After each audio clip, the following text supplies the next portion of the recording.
Hey, how you doing? Kit here again. I'm going to talk to you about Shaolia, Warring States. I'm not sure what the correct pronunciation is, so I will continue to butcher it every 5 seconds. Anyway, this is a 2 to 4 player dueling game, primarily 1 versus 1 game, but it does have modes for 3 player free-for-all, 2 versus 1, and 2 versus 2 teams. It actually has several different modes in this. The rulebook seems relatively thick, but that's because more than half of it is just or about roughly half of it is the different game modes with the different setups. So the main thing is with each setup, you will use different tier 2 cards and different market cards, which I know doesn't mean anything right now. So let's go to the table and then it'll hopefully make sense. Okay, and we are back with a 2-player setup of the default mode Warring States. Like I mentioned before, for your different modes, the main thing that will change will be your loadout of your tier 2 buildings and your market board cards. So out here, every player is going to have a territory board, which is where you're going to play your cards to. You have 2 locations that are locked right off the bat, but those can simply be unlocked by paying 3 gold at any time. In this mode, we all start with 8. Each player starts with 8 gold and 3 dice and 2 character cards. Character cards are special cards that's the only hidden information in the game. They can be pretty powerful. Some of them are like this one is a one-time use. It's an alchemist. It says gain 1 die of any number you need. So if I wanted to, I could just discard that, gain a die, set it to whatever number I need. So let's say I have this port on my board. I wanted to activate it, I could just set that to a 3 and use it. It's only for that round, so that die would go away. That's not a permanent die. Then I've also got my specialist, which is this is a card that would go into your city. It just says build this card immediately. There's no cost. And that just means you can do it whenever you want. You can add it up. And it gives you a passive saying you get to ignore the building conditions on every level 2 card. So if you notice your level 2 buildings, all up in the top left, will have like this port here, requires you to have a market or another port already in your city or your territory before you can build it. So that's it for setup. Very simple. So let's go on to the game itself. This game is very fast playing, very, very easy. I taught my 6-year-old yesterday. She got it no problem. The general goal of the game is you're attacking your opponent, and you're either attacking them and trying to get 12 points of damage onto their palace, or get your culture score up to 18. And you're going to do all of that through actions that you're going to take during the action phase. So let's talk about the game takes place over 3 phases. First phase is the purchase phase. So each round, whoever's player 1, they're going to come. You're just going to you're going to do each phase in player order. So I will complete all of my purchase phase, then my opponent would, then we'd move on to the building phase, etc., etc. And at the start of each new round, the first player passes. So very standard stuff there. But during the purchase phase, there's 4 different purchase options that you have, and you can make as many, you can take the purchase actions as many times as you want. So as long as you have the resources to pay for it, there is no limit. So the actions you can do, you can pay 1 gold for a level 1 card. Notice with the level 1 cards, there's no market. You just basically get from the top. So I'm just going to go ahead and pay 3, and you can do them one at a time, and you can look at them and then decide. But I'm just going to go ahead and I'm going to spend 3 gold and get 3 cards. When you take these cards, they're going into your hand, but your hand is public because there might be ways for other players to get some cards out of your hand and whatnot. So there's no like I said, character cards, only hidden information. So that's one of the options is 1 gold to just grab a card off the top. The other, you can pay 4 gold. So this is a 5 here. I'm not going to do it, but you could pay 4 gold and get yourself an extra die just for the round. Again, those are all anytime someone does something has you gain a die. If it's not a passive ability on your book territory, it's just for that round. You can also spend a mineral if you have one. I have the deluxe edition, so I have all these little fancy bits. So a little blue crystal will get you 2 officers, which are these guys. And the officers are good for, you can spin those during the action phase to change a die value to anything you want. Because you need specific values to trigger your cards. So that's so those are your options in the purchase phase. The last option you have is you can trade. You can take 3 cards from your hand and discard them to take one of the face-up level 2 cards. And you can also at any point pay a gold to discard all the level 2 cards and replenish the offering if you don't like what's in the market. So you do have that option as well. So anyway, at this point, that would be my purchase phase. Let's just say player 2 does the same thing. He just grabs themselves 3 buildings. So with the buildings, not only so you pay for the card, that part's pretty, so it's just 1 gold to grab your level 2 or tier 1 building. So that's easy. But then you also have to pay when you want to construct them. So build phases or purchase phase is done. We now move on to the build phase, where once again in turn order or in player order, we get to place out whatever buildings we want. You don't have to put them all out. In fact, like if I drew like 3 infantries, I may not want to put them out. In this case, I've got a farm. Farms are good because farms basically you action a die to the farm, you get 3 gold.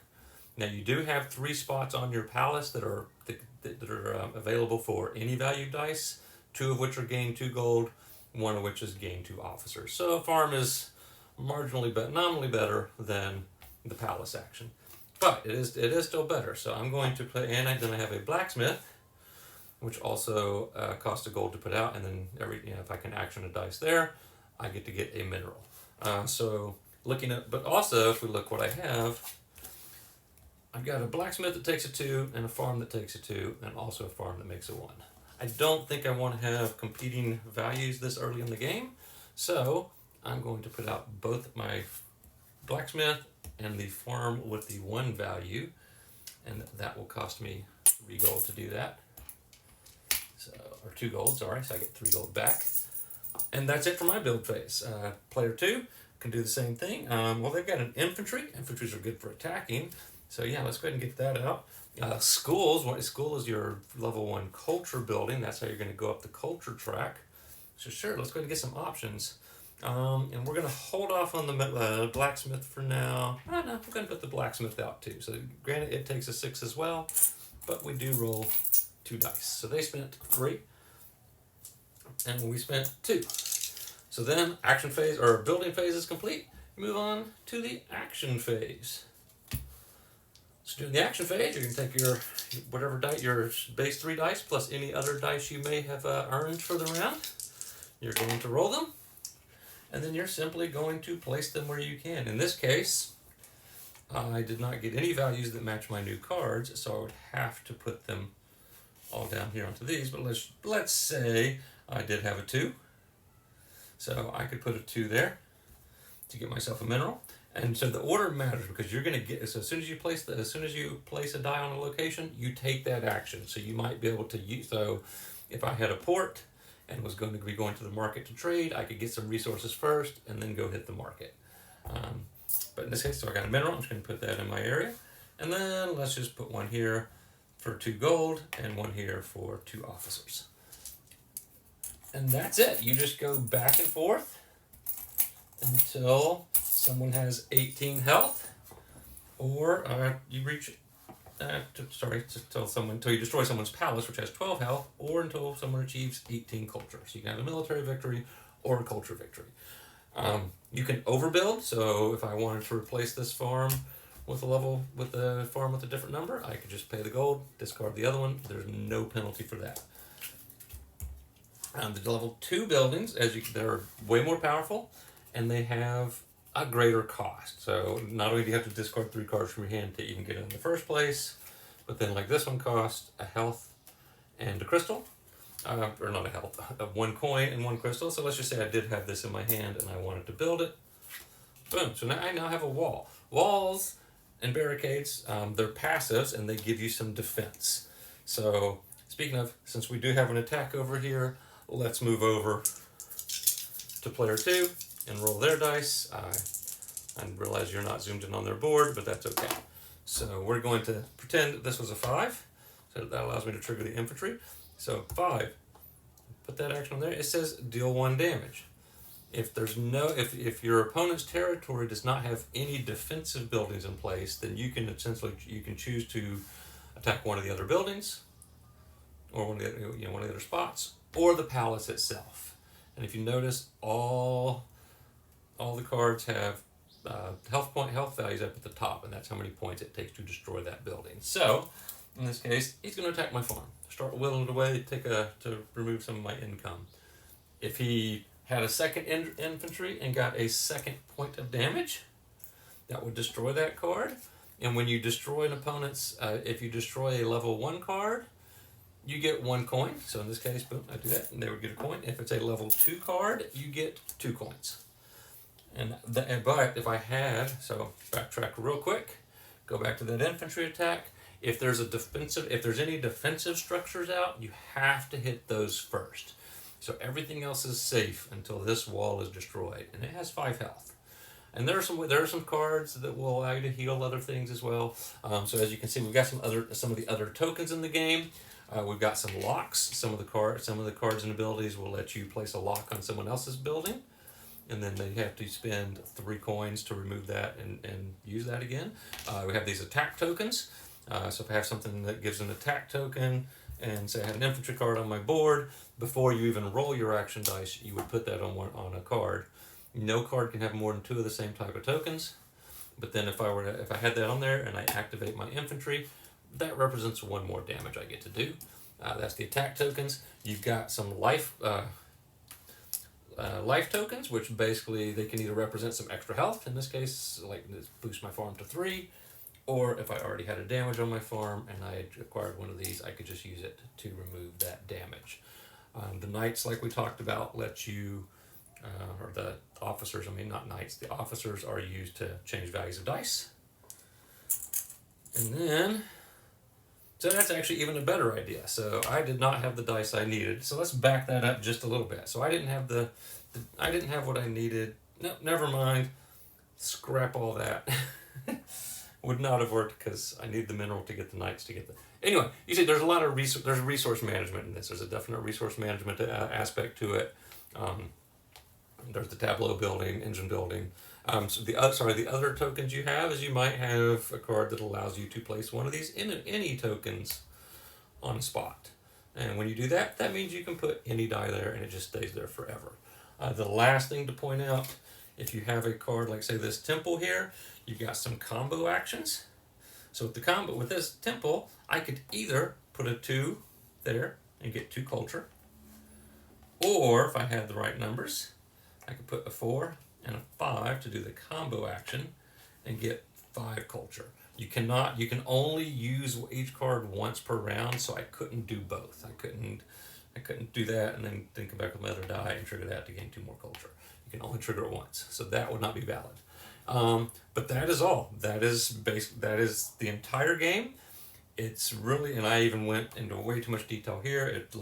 It's literally a 2 to 3 minute teach in person. You can kind of just start going, and then by the end of the first or second round, everyone knows what they're doing, and then you just play. So anyway, so check it out. It's I do not know what the retail availability will be. This was a Kickstarter that just delivered. This is the deluxe edition, so I know this won't be the retail version. That said, I would be fine with the retail version. I know the one problem, let's take a look at this real quick because I haven't actually seen it. Does have, I've been tossing it around and it's not full. It does include a little insert, which does work fairly well, except the coin slots, they did not size properly to hold all of the deluxe coins. So if you have the cardboard version, those are going to fit no problem. If you've got the deluxe version, they're a little thicker and it's just not quite big enough, so a couple of them stick out. Other than that, everything's nice quality.